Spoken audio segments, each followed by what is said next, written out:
It's harder in Russia, but I definitely played on a bunch of different like casual sports teams back home where, you know, it's people coming together, people that work during the day and then playing sports in the evening and then going to like a bar after for a beer or something like that.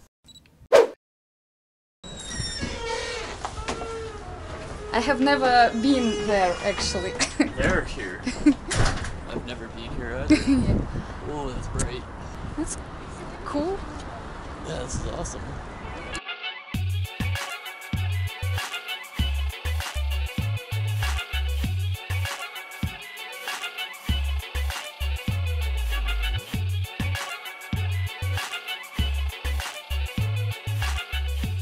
I was thinking what language choose for our conversation, because I know that you use generally Russian for your audience. Всем товарищам привет, я Джостин, и я носитель английского языка. But for me, experience to take interview in English, it's so valuable. That's why I also have a channel on YouTube. I offer to you speak in English. I remember that meeting in Katya Zhukova's perform when a lot of people want to take a picture with you. Или моя фотка с тобой. Фоткаться? Да. Давайте. Вот это была атака. Атака. Ты прям суперстар. Спасибо. Is it comfortable for you? So a lot of attention. Yeah, it's fine. I mean, it's nice to be able to meet the people that, you know, watch your videos and that you make videos for. So being able to meet them and, you know, say hi and hear the nice things that they have to say is awesome, of course, right? And so yeah, so really happy about that. Yeah. You are popular, especially in Russia. You have a lot of fans and a lot of I think girls fans. But before YouTube, was you a popular guy or in maybe school or university? I'd like to think so. So yeah, no, I mean, I got along with everybody really well. So, you know, I had lots of friends in Canada and played on lots of different teams and met lots of people all the time. So yeah, I had a lot of fun doing that. Are you a talkative and social person in daily life? Yeah, I think so. And I think that you definitely have to be, you know, if you want to be the kind of person that's involved in social media and, you know, doing things like growing YouTube channels and all that kind of stuff. Yeah, it's definitely a big part of who I am, I think. Okay. You make a video about how long English, but I noticed that the most popular video on your channel connected with Russian. Yeah, and my favorite, it's about the most overfull letter in the Russian alphabet. Самая страшная буква в русском алфавите – это буква «Ж». Она самая страшная буква, потому что она реально похожа на ревущего медведя. And three differences between Russian and West. Is it most popular? Is it surprise for you? And what do you think about this?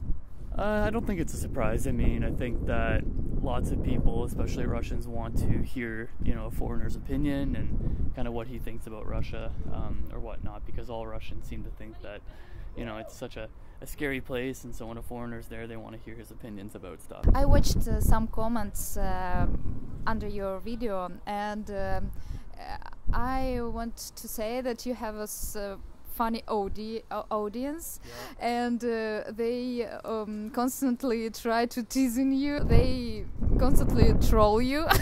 So,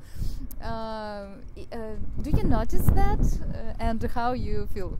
Yeah, no, I notice. I mean, I read comments and whatnot, but by and large, you know, 99% of people like the videos and whatnot. So I know even if they're trolling me, I guess you could say, but it's a lot of fun. So, you know, and people are always happy about it. So it's always good. Yeah. There is no almost information about personal you. Where have you grown up? So I grew up in Canada, specifically in a small town not far from Toronto. So about 30 minutes north of Toronto, a town called Aurora is where I was born and where I grew up there. So. Do you have a Russian roots? No, I don't. My background is actually Irish and German. So no, my parents aren't Russian, nobody in my family is, and none of them speak any Russian either. Where do you reside?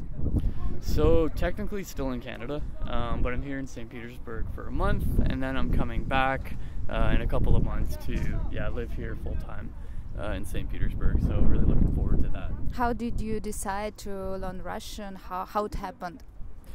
I think at the time when I was in university, I started studying Chinese, and really just because I wanted a language that was going to be super useful.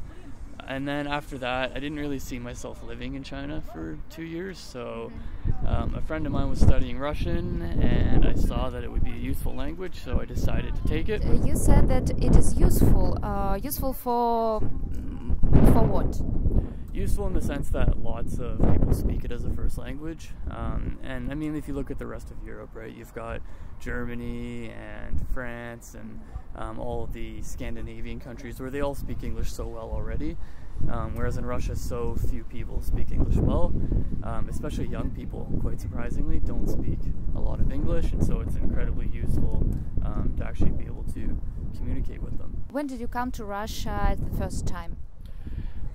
First time I think was in 2012, I think. Yeah, so 2012 or whatnot. So yeah, six years ago already. So yeah, in total it's been about 2 years. The first time I came for a year as part of an exchange program, and then the second time was to teach English, and then that was for about a year as well. What did you surprise in Russia when you came the first time? What surprised me? I think... Yeah, I mean, a lot of stuff surprised me here. A lot of things are super different, and a lot of things are very similar. I find that people can be very similar to back home, but of course, like the architecture and all the buildings and everything like that, it's just looks like you're on an entirely different planet, right? Super different. So, is there something that you miss about in Russia? Maybe maple syrup. Stuff I miss about back home, I think, just like. It's hard to say. I mean, there's a lot of things that are great about being here, but I think just the access to like, even just like playing on like social clubs and sports and that kind of stuff is a lot more developed back in the West, whereas here not so much, and it can sometimes be harder, especially if you're not Russian, to find that kind of stuff. So I think that it's really not too much though that I miss. There is a fact that in Canada, Canada is high quality life. High standard of living. Yeah, you love Russia, and how is it possible to that Canadian who got used to comfortable life love Russia? I don't know. I think that there is really well developed infrastructure here, and lots of people do have a high quality of life here, just not as many people, right? Because not as many people have as much money.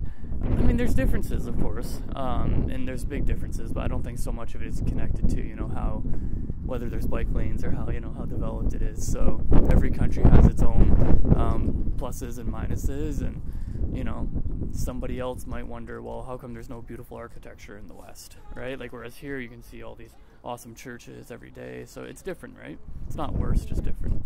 You have been learning Russian long time, right? Yeah.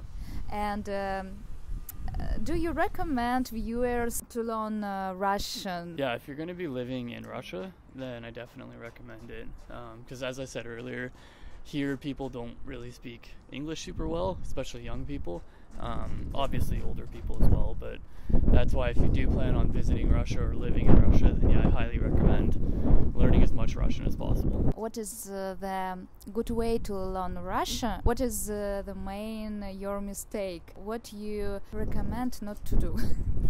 I think best way for me for learning was just trying to stay consistent with a tutor, getting a textbook, working through everything.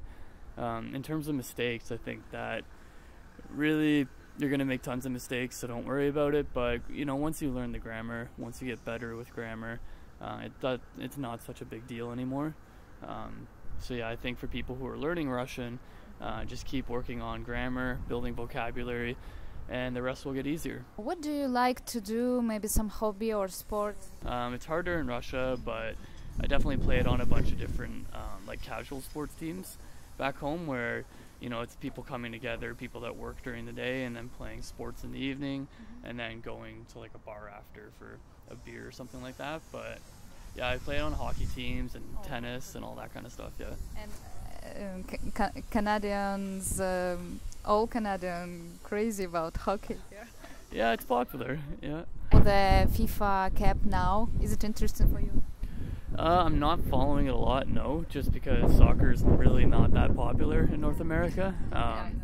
There's not a lot of North Americans that came to Russia for the soccer game, but yeah, so I'm not really following it, but I do like all that culture that surrounds it, you know, seeing all the people out on the streets wearing their jerseys, having a good time, cheering for their team. That's all been really awesome. What are you going to do in close future? I want to keep focusing on growing the channel, and then I want to start filming a lot more vlog style videos.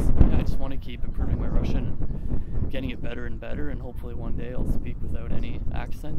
So I wish you good luck, and thank you for that interesting talk. Guys, if you have some question to Justin, you can text it down under video. So, and also come to Justin and my channel and subscribe. Thank you.